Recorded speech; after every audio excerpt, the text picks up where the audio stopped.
Okay, let's unpack a deeply ingrained belief. It's something that for many people acts as a pretty significant hurdle in their English language journey. Hmm.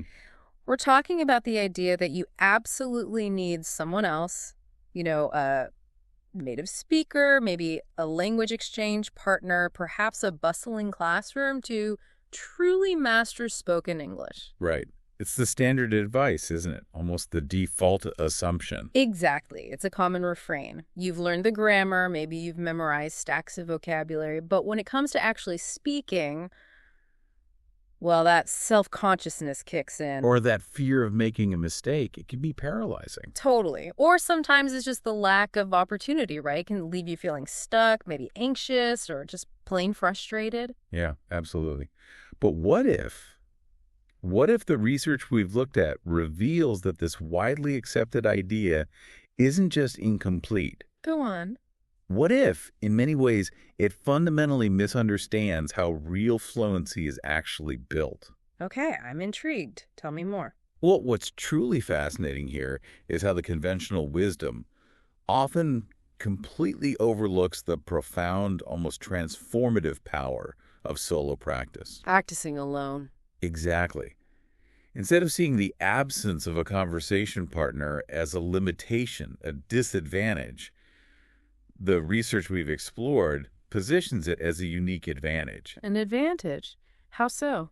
It suggests that this perceived weakness can actually be turned into a genuine superpower for language acquisition.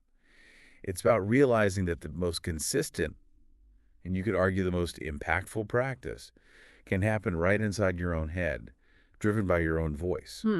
So it's an internal shift. Precisely.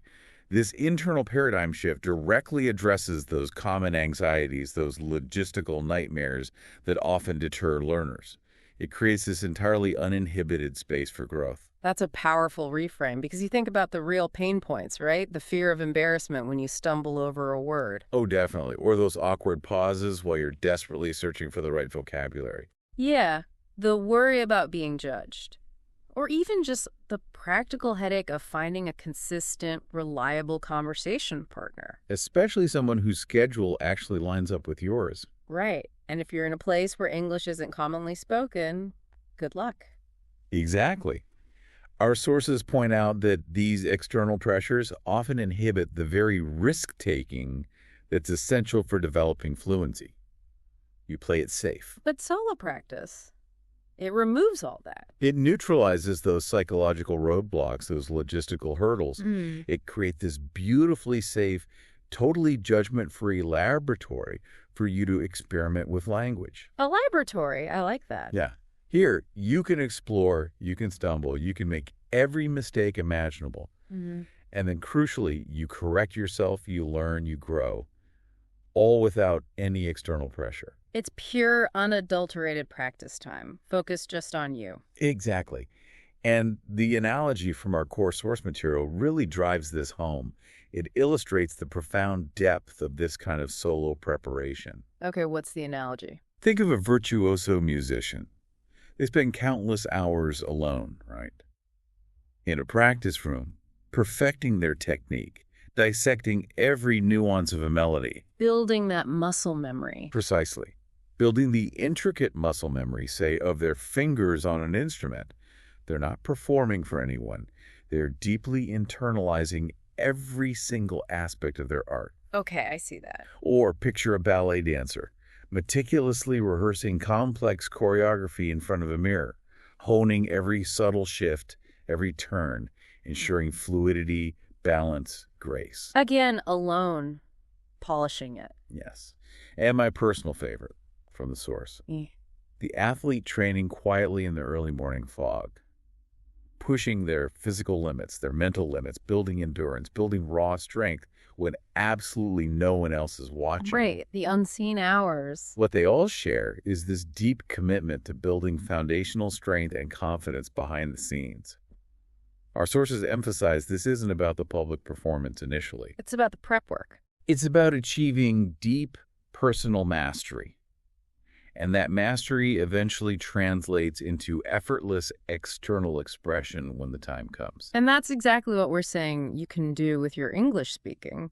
We're going to reveal how you can cultivate that same kind of internal strength, that unwavering confidence, Transforming your inner monologue, your daily routines. into remarkably powerful fluency building exercises. So, in this deep dive, our mission is pretty clear. Let's lay it out. We're going to explore a whole suite of practical, actually quite creative, and really powerful techniques to practice speaking English entirely on your own. Mm-hmm. We'll start by unpacking the surprisingly effective art of self-talk. Then we'll transition to a rapid fluency builder known as shadowing. A favorite of interpreters and actors. Right. Then we'll unleash your inner actor with some dynamic role-playing and immersive storytelling. Getting creative with it. And finally, we'll discuss how to integrate English right into the very fabric of your thoughts by learning to think directly in the language. The ultimate goal, perhaps. No partner needed, no judgment hanging over you, just your voice, your thoughts, and maybe a little bit of courage to embark on this journey. Let's dive deep into your solo speaking superpower. The foundation, speak to yourself. The power of self-talk. All right, let's kick things off with what our sources highlight as perhaps the most underrated yet undeniably effective speaking technique, talking to yourself in English. It sounds so simple, maybe even a bit strange to some people. Right, and before you start envisioning yourself, muttering incoherently in a corner somewhere, let's be absolutely clear. Good clarification. This isn't just passive muttering words or robotically reading aloud. Our research really emphasizes that this is about, and I quote, intentional, active, creative language use. Intentional, active, creative. Those are key words. It's about transforming your internal monologue into a dynamic tool, consciously engaging with the language using your own voice. Whether that's spoken out loud or even just as a sustained internal thought process. Both count. Okay, so why is this seemingly simple act so fundamental? Well, this technique is, as our sources categorize it, truly foundational because it directly facilitates that critical transfer. Transfer of what? Of passive knowledge. All those vocabulary words you've painstakingly memorized, every grammar rule you intellectually understand into active, spontaneous fluency. The bridge between knowing and doing. Exactly. Yeah. It's the essential neurological bridge between merely comprehending English and actually producing it without conscious, effortful thought. How does it build that bridge? When you engage in self-talk, you are continuously forcing your brain to retrieve words, to retrieve grammatical structures for a memory. You're making those connections faster, more efficient each time. Like exercising a muscle. Precisely.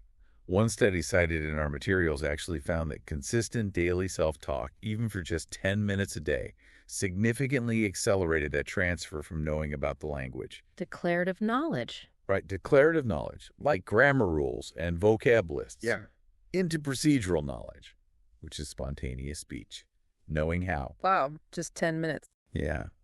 The study suggested it could reduce the cognitive load by up to 25% in simulated conversations later on. That's significant. It is. You're essentially priming your linguistic pathways without any external pressure or the hesitation that comes with it. Okay, so if we want to build this foundational muscle, where do we start? How do we actually begin talking to ourselves in English? The simplest, most accessible way, according to our sources, is to start incredibly small. Start with conscious narration of your immediate reality. Narrating, like a running commentary. Exactly. Think of it as providing a running commentary on your own actions in real time. So if you're in your kitchen, instead of just doing things, You say them. you articulate them. I'm making coffee. I'm pouring hot water into the French press. Now I'm adding a touch of cream Yeah. and stirring it slowly. Or maybe I'm checking my phone. Looks like I have a new email. Okay, I'm opening it now to see what it says. Perfect. Simple, direct, connected to the action. Why is this specific type of narration so effective? It seems basic. Well, it isn't just about mechanically practicing the present continuous tense, although it does that effectively. Right. It's more about grounding your English in your immediate tangible reality. This practice makes English an immediately functional tool for navigating your everyday life observations. So it connects language to life directly. Yes, it builds instantaneous recall and spontaneous expression because you are directly linking language to your lived experience. Our research indicates this immediate linguistic connection helps bypass that translation process. Bottleneck we talked about. Exactly. The one that often slows learners down. Now, a common challenge here is feeling self-conscious, even when you're alone. Yeah, I can imagine that. Or maybe just running out of things to say. Both are common. The solution suggested is, 1, embrace the initial awkwardness, it passes, and 2, keep a mental note or even a physical note of any words you find yourself lacking. Ah, so it reveals vocabulary gaps. Instantly. And those gaps become immediate targets for vocabulary acquisition. The goal is to create this sort of unbroken internal narrative that constantly activates your English, making it part of your conscious awareness. Okay, so narrating the present is step 1. Where do we go from there? Once you're comfortable narrating your present actions, the next logical step is to expand your temporal range. Meaning? Our sources recommend challenging yourself to switch tenses. Try telling a story about something that happened yesterday. Actively use the past tense. Okay, like yesterday I went to the park, I saw a dog chasing a frisbee, and then I bought an ice cream. Something like that. Exactly. Then project into the future. Imagine what you'll do tomorrow, practicing the future tense. Tomorrow I'm planning to visit the museum. I hope it won't rain. Perfect. And you can extend this further next week, next year, even hypothetical pasts or futures. And then? Then we introduce the more nuanced world of expressing opinions to yourself. Okay, how does that work? You could reflect internally or aloud. I think today is going to be incredibly productive, especially given my to-do list. Or, in my opinion, reading a physical book is far more engaging than consuming content on a screen. Adding the why. Yes, elaborating slightly, Yeah. there's a tactile pleasure involved. Yeah. And crucially, don't overlook those incredibly useful modal verbs. Should, could, might. Those guys. Exactly. Verbs like should, could, might, must, may. For instance, I might go for a long walk later if the weather holds. Or I should really prioritize that complex report before the end of the day. I could try making that new recipe tonight. It sounds delicious. Precisely. You're exploring possibilities, obligations, advice, degrees of certainty. Why is this progression from present narration to different tenses and opinions so important? Well, this progression is critical because it moves you far beyond simple description. You're entering the realm of complex thought and nuanced expression. Our source material highlights how effectively using different tenses allows you to narrate events across various timelines. That's absolutely crucial for detailed communication, for coherent storytelling. Makes sense. And incorporating modal verbs, as you pointed out, allows you to explore what linguists refer to as different types of modality. Like possibility versus obligation. Exactly. Epistemic modality expressing degrees of certainty or possibility, like it might rain. And deontic modality expressing obligation or permission, like you should prepare for the meeting. Things we do naturally in our first language. But need practice in a new one. These are fundamental for nuanced communication, whether you're persuading someone, speculating, or just expressing subtle shades of meaning. Practicing these internally helps automate these complex semantic distinctions and their corresponding syntactic structures. So they become more accessible when you need them in a real conversation. Precisely. This is where your cognitive capacity to express intricate ideas in English truly expands. It's not just about fluency, but complexity too. Now, here's a tip from our source material that often raises an eyebrow, but is apparently surprisingly powerful, especially for fine-tuning things like pronunciation and intonation. I think I know where you're going with this. Use a mirror.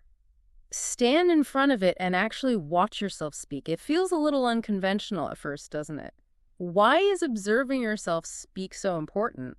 It does feel odd initially for many people, but the mirror provides immediate, unfiltered visual feedback. This is incredibly helpful for mastering sounds that require very precise articulatory movements. Like the sound. Exactly.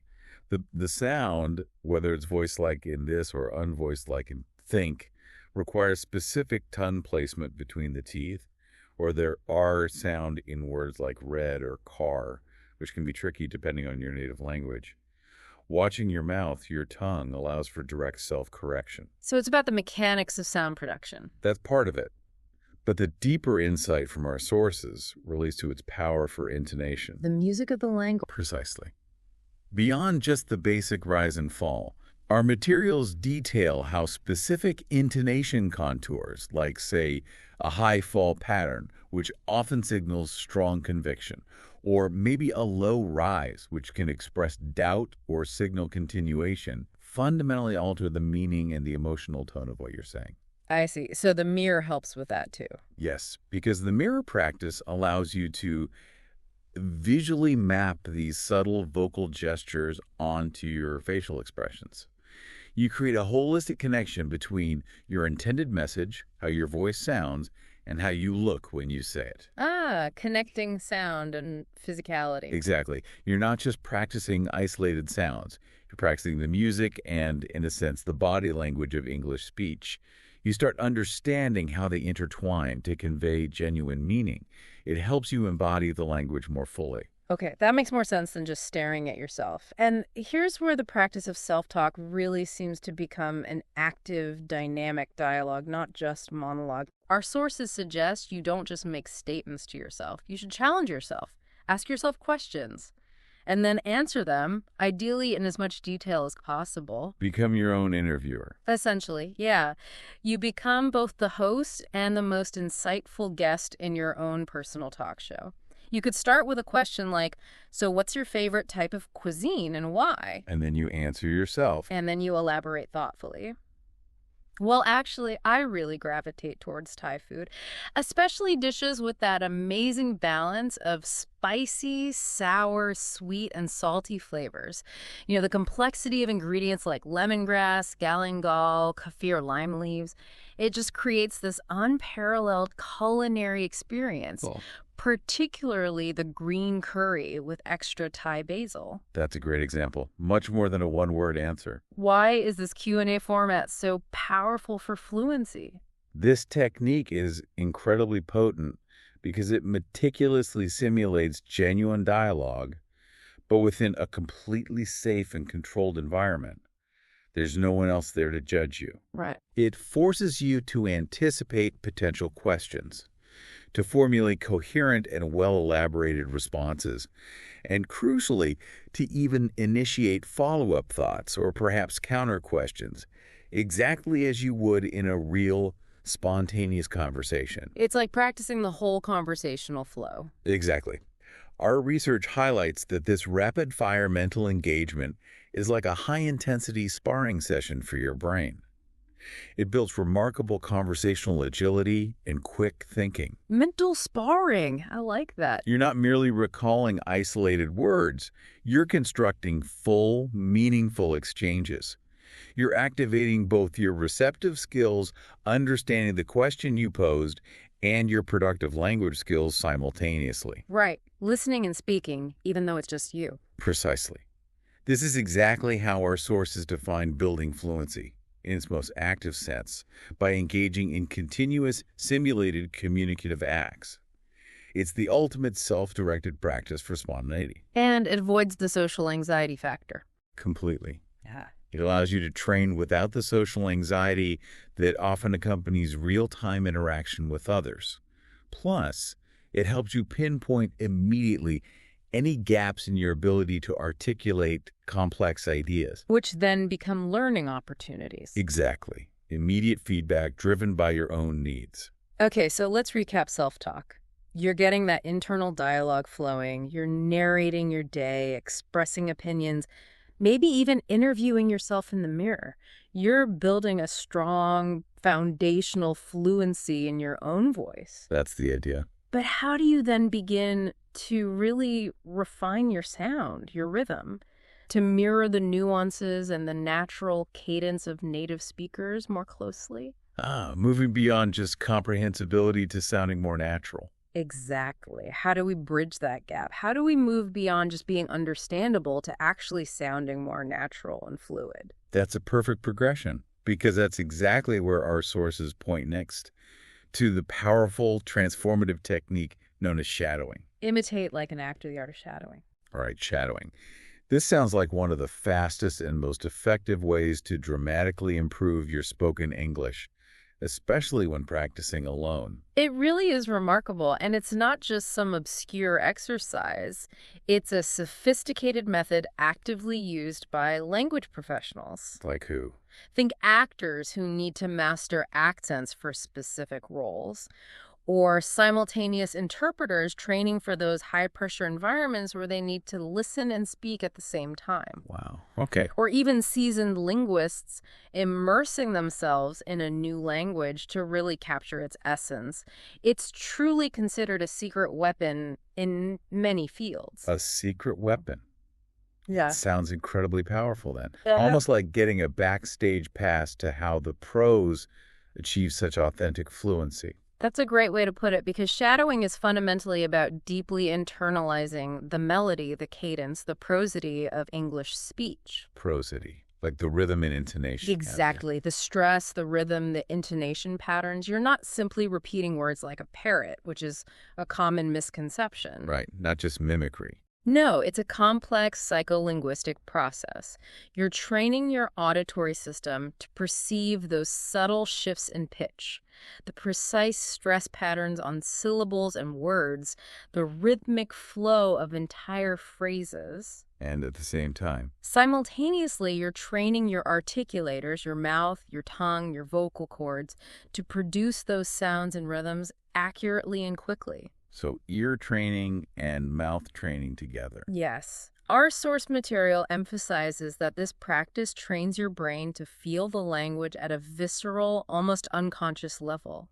It helps bypass that analytical, intellectual translation phase we keep mentioning. So you're not thinking about the rules, you're just absorbing the sound. You're essentially downloading the inherent natural rhythm of the language directly into your neural pathways.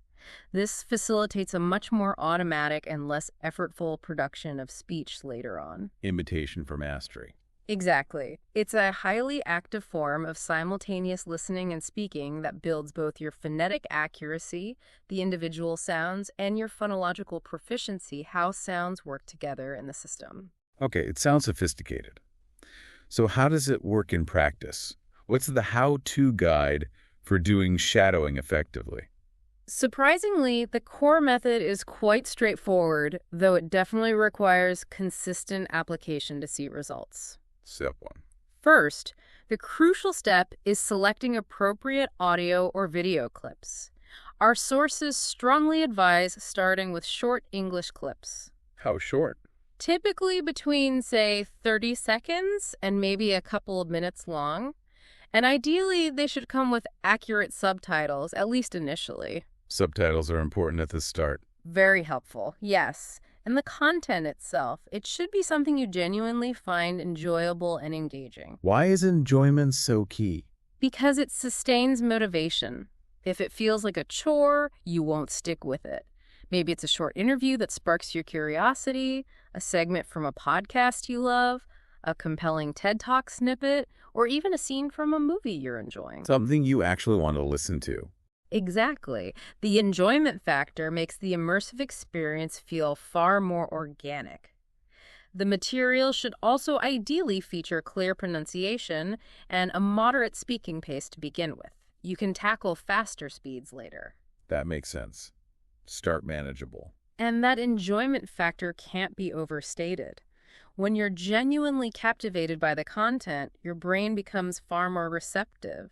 The learning process shifts from feeling like rote memorization to this immersive, almost playful absorption of the language's sounds and rhythms. So you're not just focused on the task, but also the content. Right. The initial goal isn't even immediate word-for-word comprehension. It's more about absorbing the natural flow, the rhythm. You're training your ears to detect patterns in connected speech, those little reductions native speakers use, the intonation shifts. Things you might miss if you're just reading. Fine. Precisely.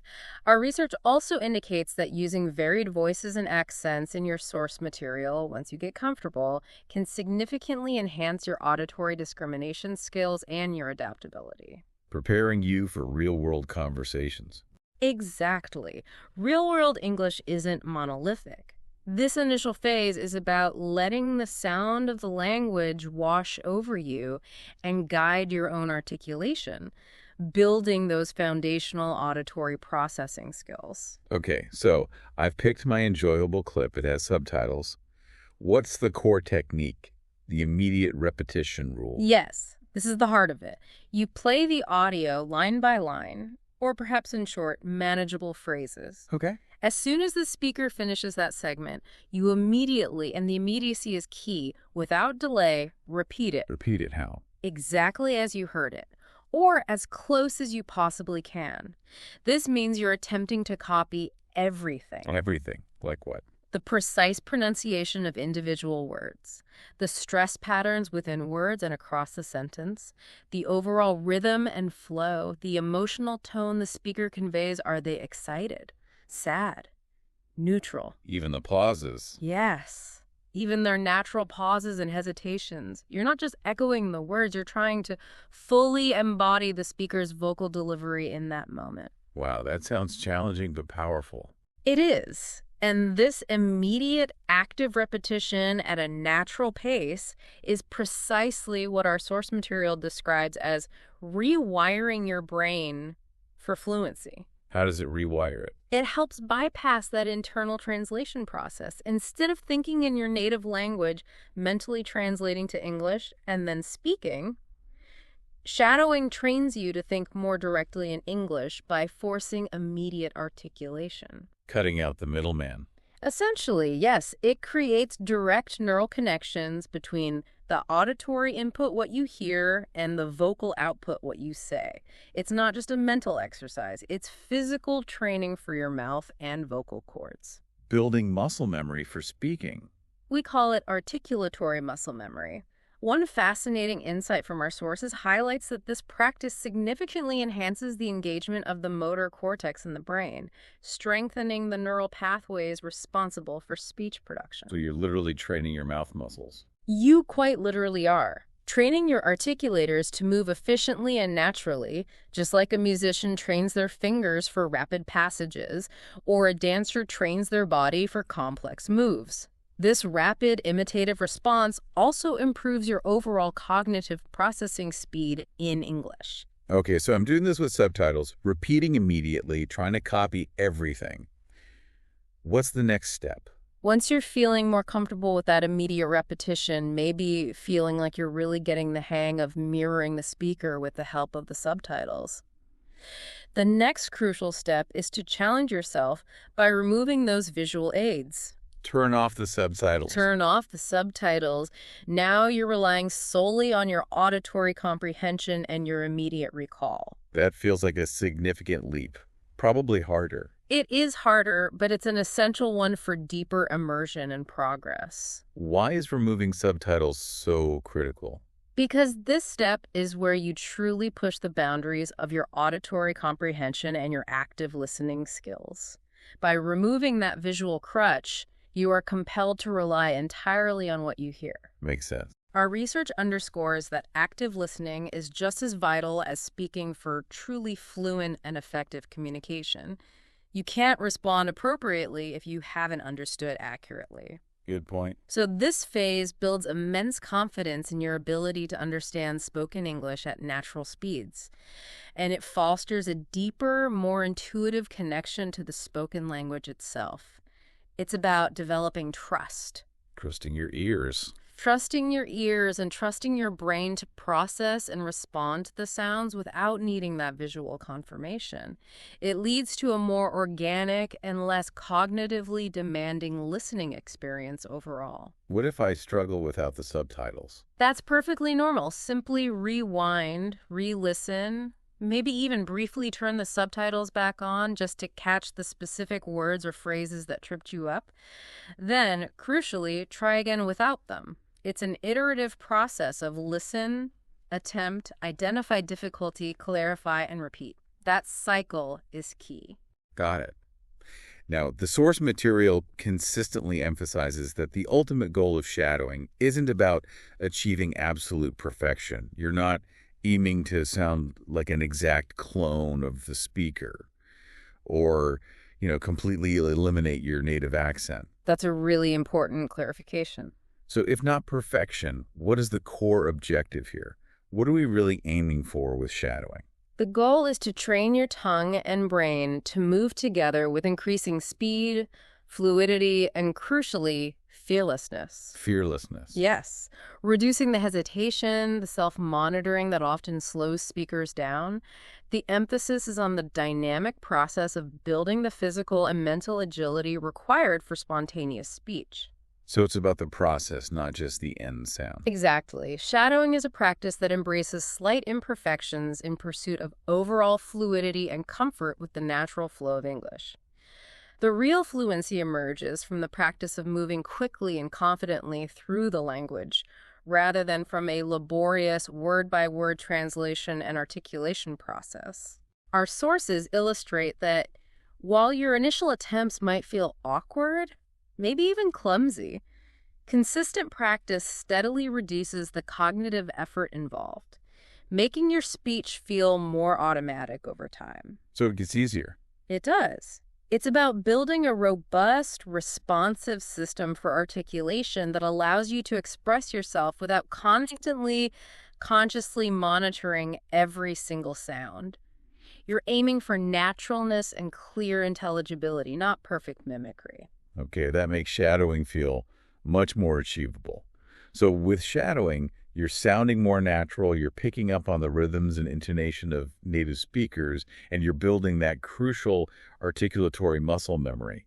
That's fantastic for pronunciation and flow. Definitely powerful for those aspects. But how do you take that increasingly natural sound and actually put it into action? How do you truly simulate complex real-life interactions, even when you're still practicing by yourself?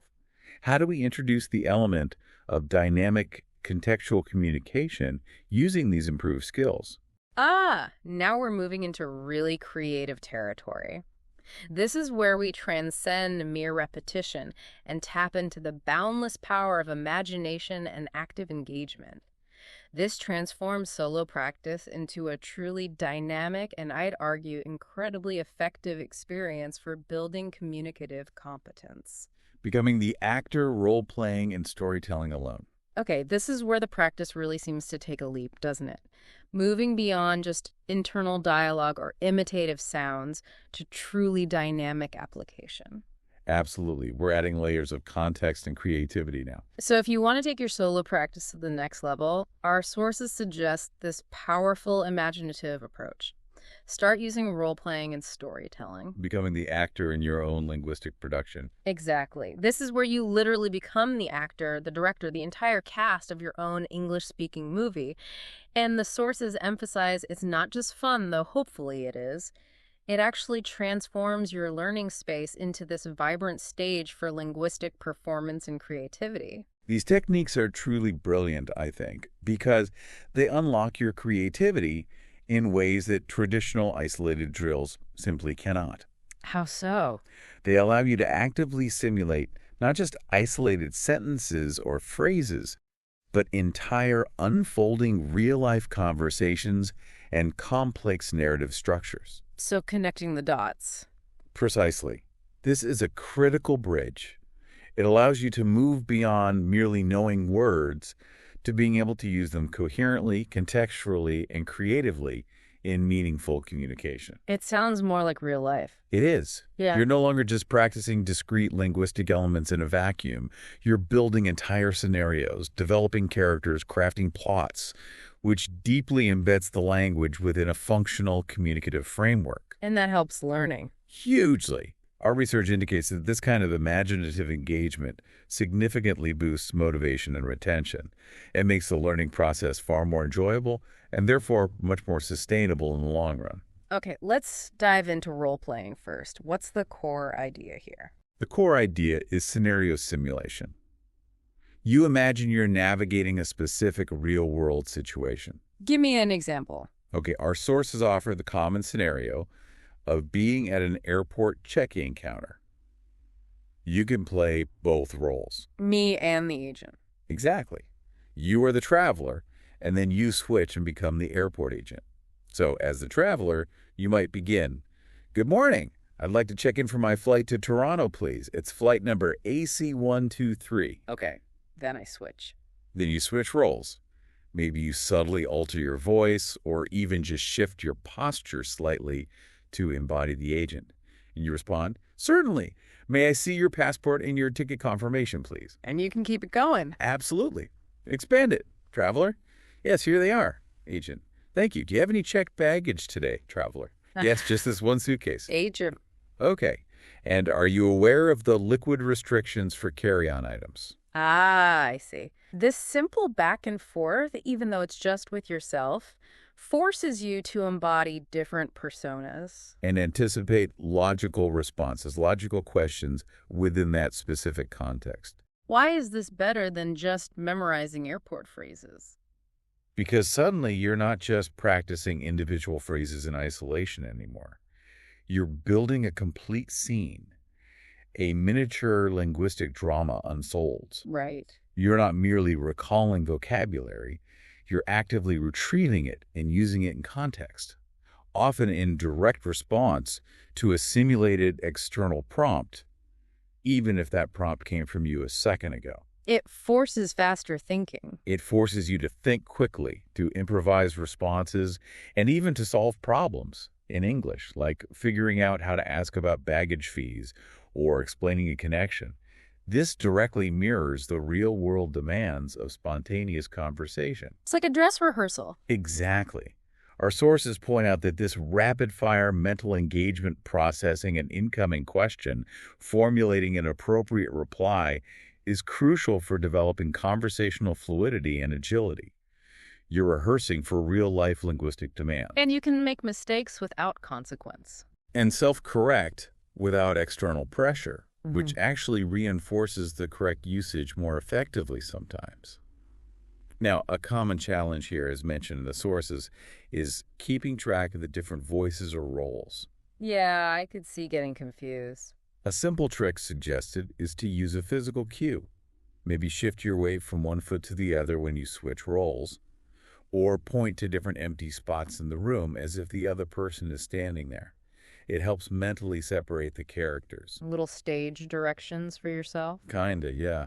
And the beauty of this role-playing approach is its incredible versatility, right? You can apply it to almost anything. An almost endless array of real-life situations. Our source material provides some excellent examples that resonate with common experiences. Like what?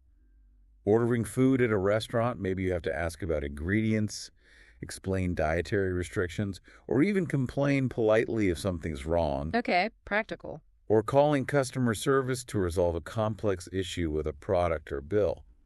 That requires precise explanation and very active listening to understand their responses.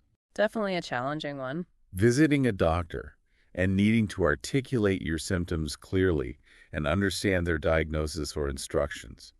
Or even just navigating social situations, like meeting someone new at a party and engaging in various forms of small talk introductions, asking about hobbies, offering opinions on the music. The possibilities really are limited only by your imagination. And by what scenarios you anticipate needing or wanting to prepare for in your own life. So you can tailor it specifically. And this adaptability is a core strength emphasized in our sources.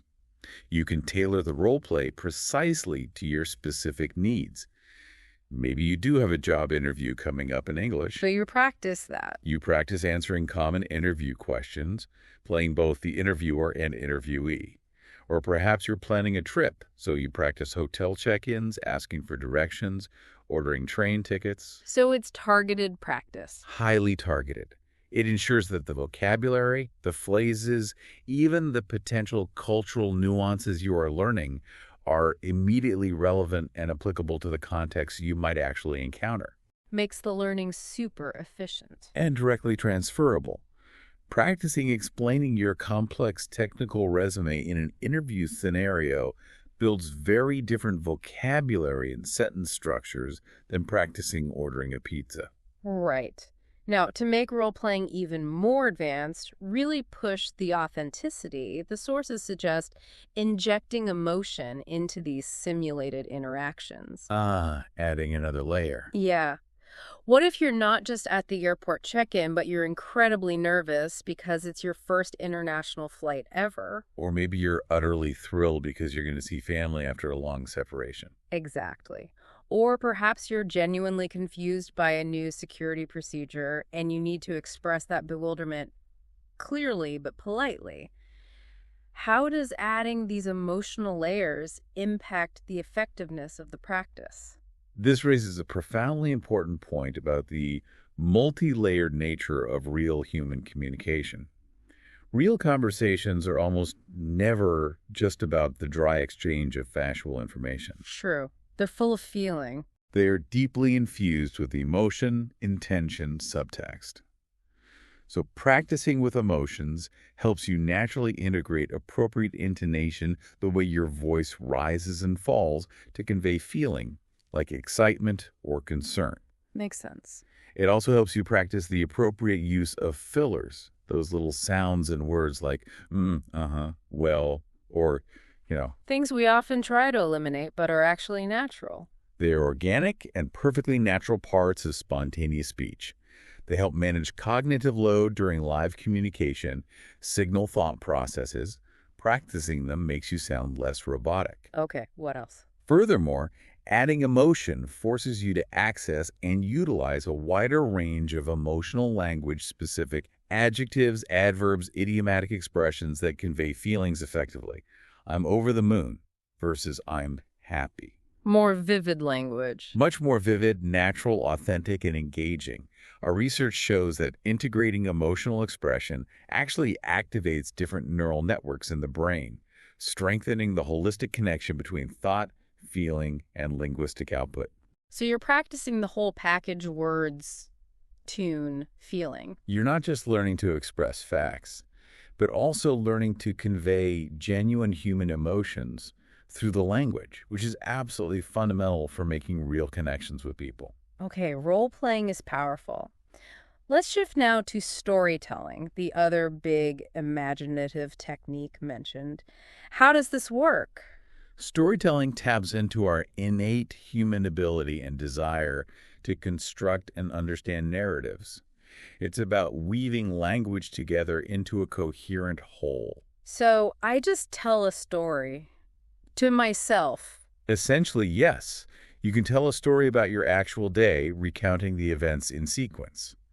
Or you can completely invent one, no matter how simple or whimsical. Okay, give me an example. You might narrate something like, "This morning I woke up incredibly late because my alarm didn't ring. It turned out my cat had unplugged it overnight. So I then frantically ran downstairs, grabbed toast, and dashed out to catch the bus. Billing the sequence. But wouldn't you know it, it pulled away right as I got there, billowing smoke. So I decided I'd just walk to work.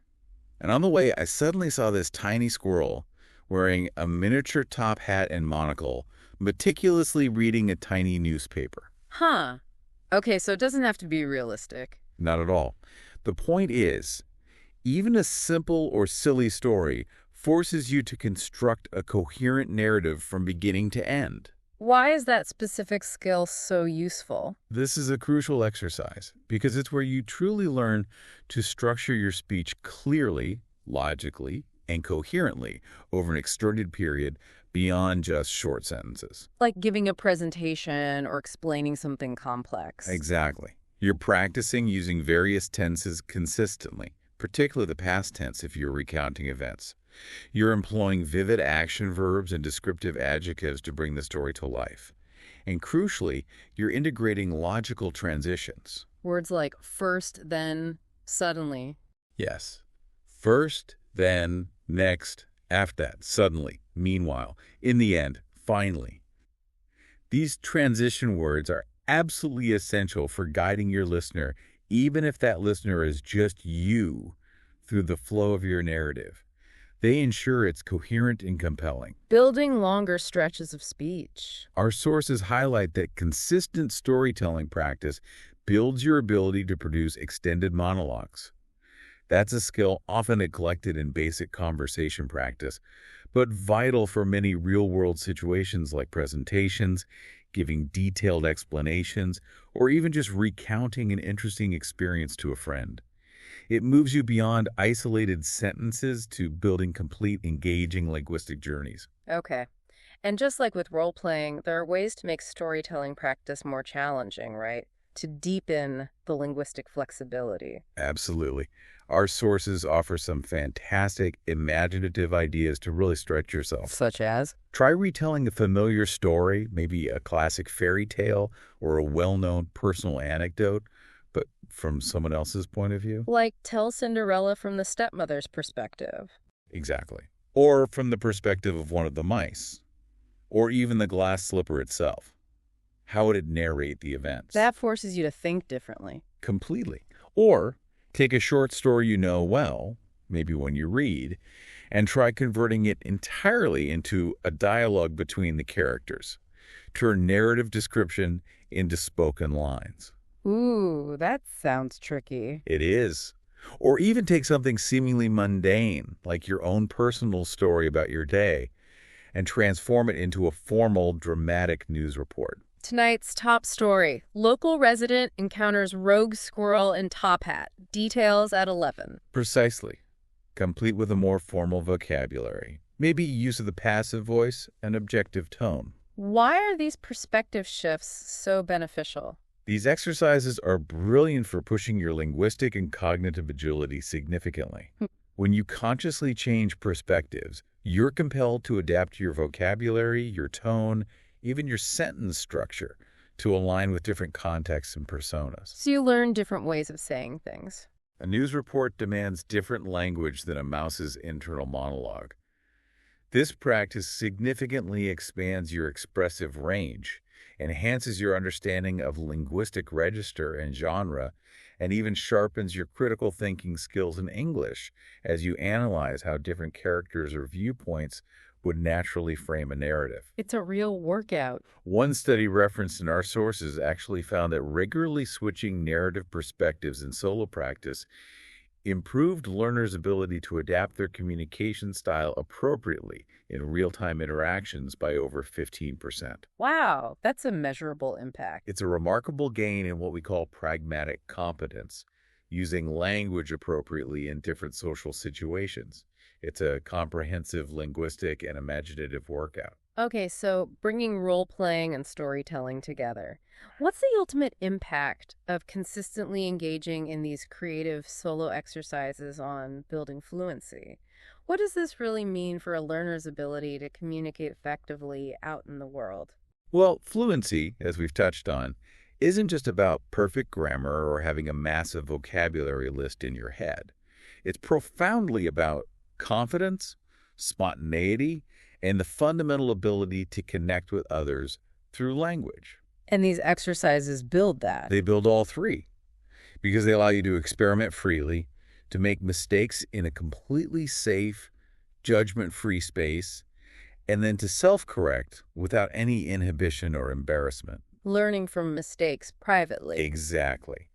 This iterative process fosters a deep sense of mastery over the language and, importantly, a genuine sense of enjoyment in using it. You're not just learning English, you're experiencing it as this dynamic tool for expression, for imagination, for problem solving. Which makes it more engaging. Far more engaging, much more sustainable, and ultimately far more effective. Our sources highlight that this playful, low-stakes environment significantly reduces the affective filter, that psychological barrier of anxiety that can shut down learning. So you're more willing to take risks. More willing to take risks, to experiment with new words and structures, which is absolutely paramount for moving beyond those intermediate plateaus many learners hit. Yeah. It essentially turns language learning into an act of creative play. And play is a powerful way to learn. Incredibly powerful for long-term retention and fostering spontaneous use. Okay. We've role-played like actors, we've told stories like novelists, and before that we learned to echo native speakers like interpreters and cultivate our internal self-talk like commentators. We're building fluency step by step from the inside out. That's a layered approach. But what if? What if we could make English so ingrained, so fundamental, that it actually becomes the very fabric of our everyday thoughts? What if it's not just something we consciously do anymore, but something that we just naturally are? Could we transform our core cognitive process itself? Now you're talking about the ultimate linguistic integration. That's the pinnacle of solo practice, perhaps. And yes, according to our sources, it is indeed a profound game changer for achieving truly effortless automatic fluency. The ultimate habit: think in English. Make English your inner voice.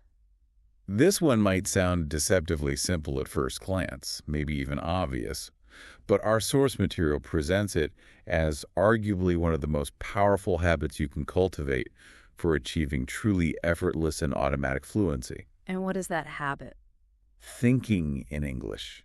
Just thinking. We often overlook the fact that the most consistent conversation any of us have every single day, day in, day out, is the one we have with ourselves. That constant internal monologue. Exactly. That stream of consciousness running in our heads. So the crucial question our sources pose is, why not consciously shift that continuous private stream of thought into English? Why let your native language dominate that most intimate and continuous linguistic space if your goal is English fluency? It's a fascinating challenge to the default. When your internal monologue operates predominantly in English, it fundamentally transforms your entire relationship with the language. How so? Transforms it how? It shifts English from being an external subject you merely study, a set of rules and words you have to consciously recall and apply, to becoming an internal, always-on tool you use continuously, almost unconsciously. Like switching the operating system of your brain. That's a great analogy.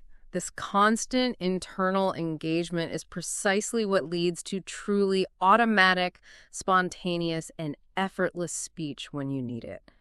Our sources emphasize that you're building this constant, active connection to English. Making it part of you. Making it not just a skill you occasionally pull out, but a living, breathing, integral part of your cognitive process. It's akin to physically moving into the language's environment rather than just visiting it occasionally.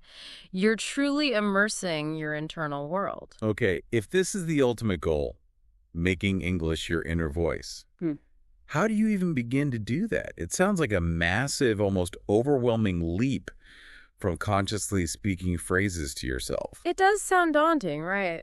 But our source material wisely suggests a very gradual, incremental implementation. You don't flip a switch overnight. Start small, again. Start incredibly small.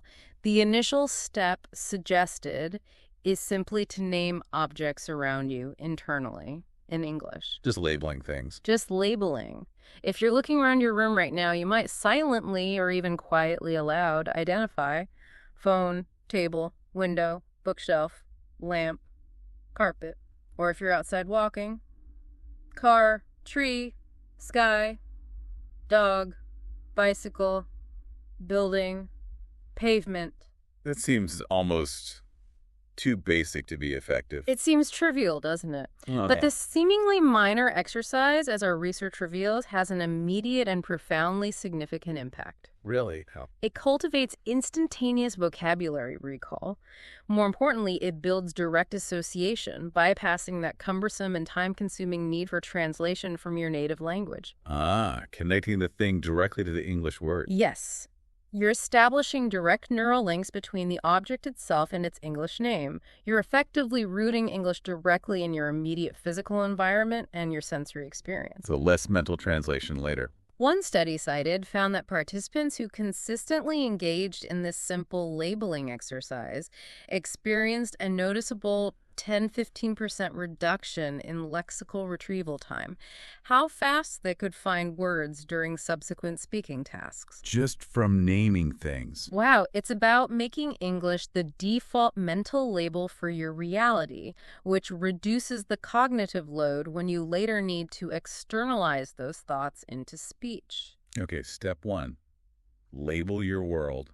What's next? Then, once you're comfortable just labeling things and establishing those direct connections, you can smoothly progress to forming short, simple thoughts in English. What kind of thoughts?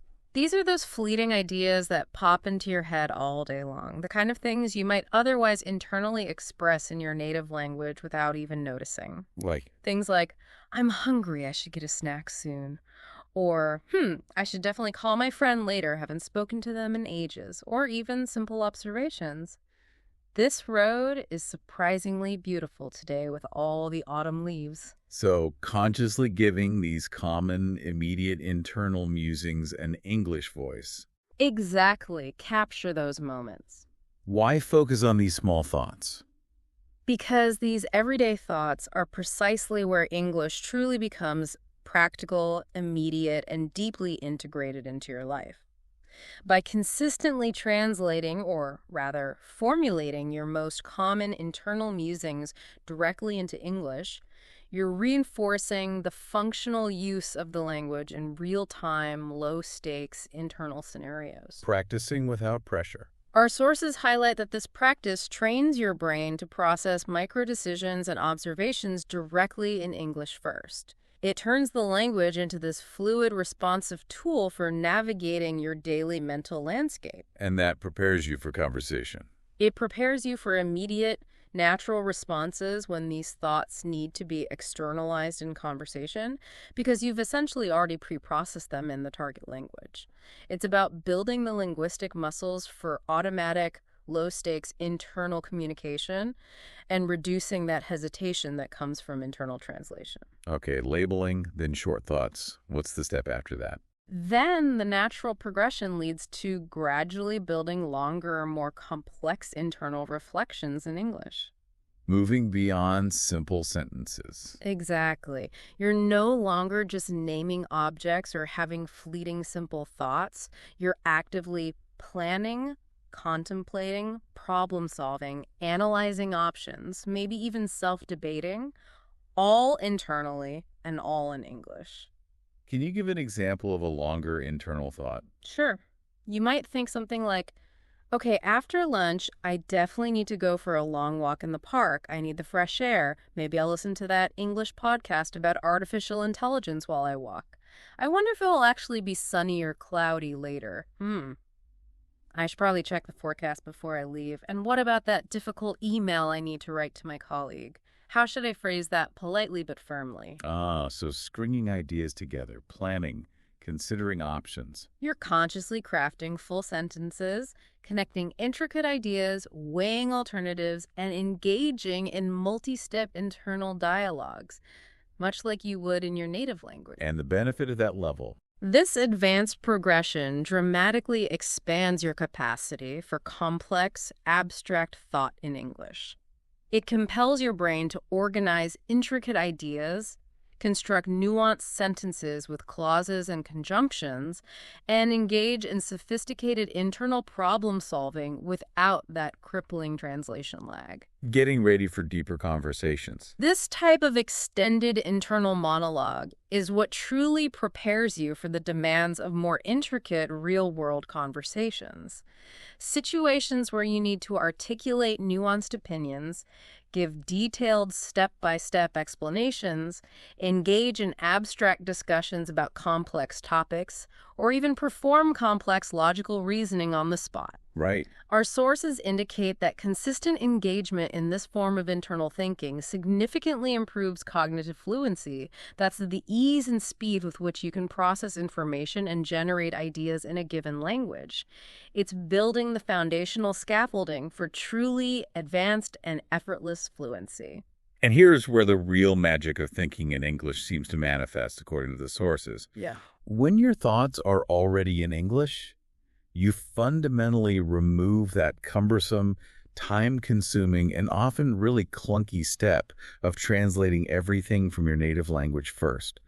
That internal translator just goes quiet. That's the absolute core of it. Our sources are very clear on this point. Translation is a major bottleneck in the journey to fluency. Why is it such a problem? It slows you down dramatically. It creates unnatural pauses and hesitations while you search for equivalents. And it frequently results in speech that sounds stilted, unnatural, or overly literal because sentence structures often don't map perfectly between languages. But if you think in English, When your thoughts are already formulated directly in English, speaking becomes significantly more automatic and effortless. You're simply externalizing what is already present and actively processed in your mind in the target language. it flows more naturally. Much more naturally. Furthermore, this continuous internal dialogue serves as an incredibly powerful, built-in diagnostic tool. How does it diagnose problems? When you find yourself unable to articulate a thought clearly, or you can't quite locate the precise word to express an idea internally, it immediately highlights a specific vocabulary gap or maybe a grammatical structure you're unsure about. Okay. But crucially, this isn't a problem to get anxious about. It's an immediate, highly targeted opportunity right in that moment to look up that word or clarify that structure and seamlessly integrate it into your active knowledge. Your brain flags exactly what you need when you need it. Precisely. It makes your vocabulary acquisition and your mastery of structures highly efficient and needs-driven based on your own actual attempts to think and express yourself. Okay, that's a powerful benefit. Now, to really reinforce this incredibly powerful habit of thinking in English, there's another fantastic technique suggested that sort of acts as a physical manifestation of your internal world. Bridging the internal and external again. Right. Journaling in English, writing down your thoughts. A classic but effective tool. Write about your day, your dreams, your worries, your aspirations, anything and everything that comes to mind. But then, here's the kicker, the extra step. What's the kicker? Read what you've just written aloud. Yes. This is a superb dual practice method that our sources really laud for its synergistic effectiveness. Dual practice. How? Well, first, you engaged your writing skills. This helps to solidify grammar, sentence structure, and vocabulary in a more structured, deliberate way than just thinking might. You have time to craft sentences. Okay, solidifying the knowledge. And then, by immediately reading what you've written aloud, you actively engage and activate your spoken English. You're transforming the written word you just produced into a spoken form. Connecting writing and speaking. Yes. This process of composing thoughts into writing and then articulating them aloud solidifies new vocabulary and grammatical structures in both your visual motor memory from writing and your auditory vocal memory from speaking and hearing yourself. Reinforcing it from multiple angles. Exactly. It's a powerful way to integrate learning across multiple modalities, deepening the neural imprinting of the language. It bridges that gap between passive understanding and active production more effectively, perhaps, than either practice done completely in isolation. That makes a lot of sense. You can even push this internal practice further, right? By Yeah. taking advantage of your internal landscape, giving yourself complex internal tasks or imaginative simulations. Yes, using your mind as a rehearsal stage. Imagine intricate scenarios and play them out entirely in your head, all in English. For example, you could pose questions to yourself like, okay, what would I actually say if I suddenly met my favorite actor at a cafe? What questions would I ask them? How would I respond if they asked me something? Playing out the whole potential conversation. Or maybe, how would I articulate and explain my very niche job or my complex hobby to a complete stranger at a dinner party who knows absolutely nothing about it? How would I make it understandable and interesting? Simplifying complexity, finding analogies. Right. Or even, what if I had to give an impromptu speech tomorrow on a really challenging, controversial topic? What would my opening line be? What would be my key arguments? How would I anticipate and address potential counterarguments politely? These mental simulations are incredibly potent. Why? Because they activate your performance mode mentally, but crucially, without the actual physiological stress and pressure of having an external audience watching you. Practice without the stage fright. Exactly. They compel you to organize your thoughts logically, to anticipate potential questions or objections, and to formulate coherent, well-structured arguments entirely in English, all within your own head. Building confidence internally first. Our research indicates that these scenarios act as a comprehensive mental dress rehearsal for spontaneous real-life interactions. They build not just linguistic fluency, the words and grammar, but also immense cognitive confidence and psychological preparedness. Confidence in your ability to actually perform under pressure when it counts. So you're training your brain to be ready for anything, verbally. By pre-processing and mentally rehearsing complex communicative acts. This process also significantly reduces performance anxiety when the actual situation arises, because the act of speaking in that context feels more familiar, less daunting. You've been there mentally before. Okay, so let's bring this all together. What does this mean for your journey to fluency? When English becomes truly integrated, when it's actually part of your inner voice, when it's the language you naturally think in, what happens? Fluency becomes not just something you consciously achieve through effort, but something that feels truly natural, almost effortless. You stop waiting for permission to speak. You stop that laborious internal translation process. Yeah. And you start living in the language. This is, as our sources describe it, the ultimate stage of fluency. It's where English isn't merely a subject you study or a skill you occasionally decide to use. It becomes part of you. It transforms into an integral, organic part of your cognitive landscape, your emotional landscape, maybe even part of your identity. It's the point where English is no longer separate from you, but a fundamental part of how you perceive, interpret, and interact with the world around you. That sounds like profound liberation. It is a liberation from that internal translation barrier, enabling genuine, spontaneous, authentic expression. Outro. Okay, let's just take a moment to unpack this whole journey one last time. It feels like we've covered a lot of ground. We really have 5 distinct but connected strategies. We've explored 5 truly incredible ways you can supercharge your English speaking, all by harnessing the immense power you already have within yourself, entirely on your own. No external dependencies needed for the core practice. We've seen how intentional self-talk builds your foundational fluency, how it transforms your everyday thoughts, your internal monologue, into this productive, active language tool, whether you're just describing your morning coffee routine. Or engaging in a spirited internal debate about politics or philosophy. Right.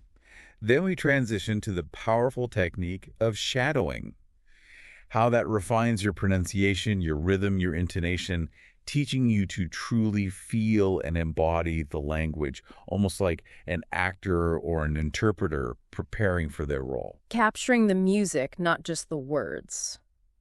From there, we unlocked your inner creative potential with dynamic role-playing and immersive storytelling, igniting your practical application of English by simulating complex, real conversations, crafting compelling, detailed narratives. Making language use active and contextual. And finally, we discussed how thinking in English, making it your inner voice, profoundly transforms the language into this natural, effortless, integrated part of your daily cognitive life. Bringing it all internally. It's quite a toolkit.